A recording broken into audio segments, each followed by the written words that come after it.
नमस्कार, आप देख रहे हैं द फैक्ट इंडिया और मैं हूं आपके साथ राहुल। राजस्थान में 5 सीटों पर उपचुनाव होना है, जिसको लेकर कांग्रेस और बीजेपी की तैयारियां अपने चरम सीमाओं पर है, जिसको लेकर लगातार बीजेपी और कांग्रेस ने अपनी तैयारियां शुरू कर दी है। ऐसे में राजस्थान में होने वाले उपचुनाव को लेकर लगातार कांग्रेस पार्टी हमलावर होती हुई नजर आ रही है भारतीय जनता पार्टी पर, और कांग्रेस का एक बड़ा दावा है कि आने वाले उपचुनाव में भी कांग्रेस बड़े बहुमत के साथ सभी 5 सीटों पर जीत दर्ज करने वाली है।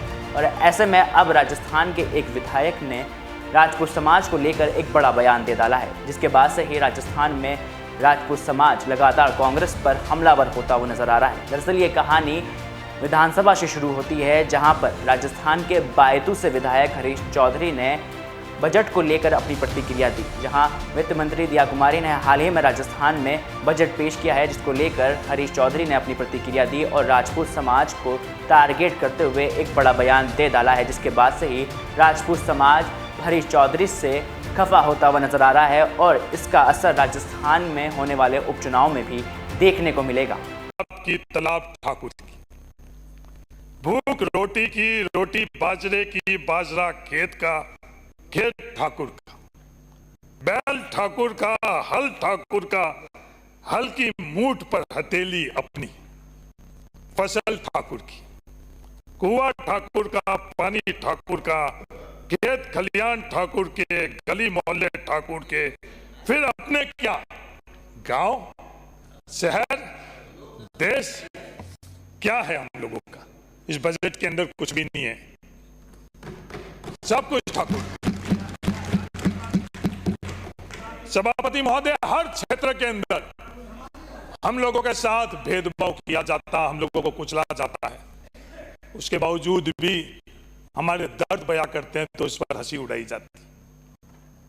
ये विडंबना है किसी भी क्षेत्र में। आप हरीश चौधरी की ओर से दिए गए बयान के बाद ही रविंद्र सिंह भाटी ने उन्हें बीच में टोक दिया और टोकने के बाद रविंद्र सिंह भाटी ने भी हरीश चौधरी को लेकर एक बड़ा बयान दिया है। क्या कुछ वो पूरा बयान है वो भी आपको सुनाते हैं। जाए साथ ही साथ थोड़ी देर पहले बात जो किलों की चल रही थी, महलों की चल रही थी, मैं कहना चाहूंगा कि ये किले, ये महल, ये शौर्य और गाथा के प्रतीक हैं। ये किले, ये महल अर्पण, समर्पण और तर्पण के प्रतीक हैं।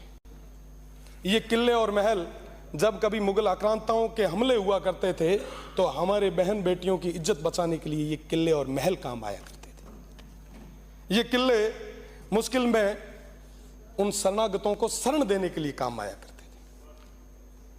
साहब, राजस्थान की जब बात की जाती है तो कहा जाता है कि बिल्कुल पग पग सूरा देवली, पग पग सतियां थान, मन डर पे डग मेलता, रंग है राजस्थान। ऐसा राजस्थान है मेरा, ऐसा रंग रंगीला, ऐसा हरियाला, ऐसा अपनापन, भाईचारे, ऐसे प्रेम वाला मेरा राजस्थान है। पर राजस्थान की उसी विधानसभा में जब ऐसी बातें होने लग जाए तो हम सभी के लिए ये पीड़ा की बात है। मैं कोई छोटी बात नहीं करूंगा, मैं छोटा जरूर हूं, पर अब मेरा ये नैतिक धर्म है, मेरी ये जिम्मेदारी है। मैं कहना चाहूंगा उन तमाम लोगों को कि इस सदन की एक गरिमा है, हम सभी की नैतिक धर्म है, नैतिक जिम्मेदारी है कि इस सदन की गरिमा को हम बनाए रखें। कोई भी किसी भी जाति से हो, धर्म से हो, हमें सभी का सम्मान करना है। श्री राम साहब, हमें ये सिखाया गया है। बहुत बहुत धन्यवाद। कई सारी चीजें और भी है, आने वाले समय में और खुल के स्पष्ट रूप से बताई जाएगी। बहुत बहुत।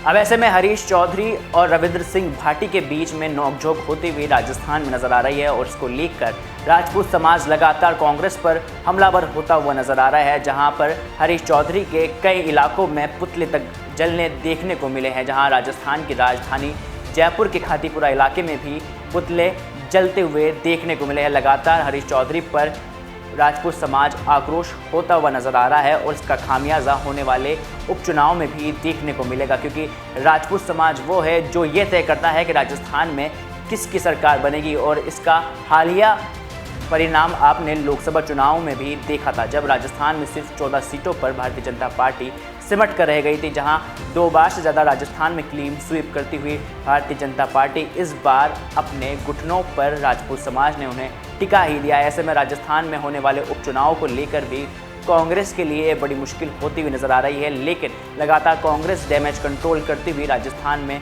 नजर आने वाली है। अब देखने वाली बात ये होगी कि क्या राजस्थान में होने वाले उपचुनाव को लेकर राजपूत समाज को किस तरह से राजस्थान में कांग्रेस पार्टी साधने वाली है।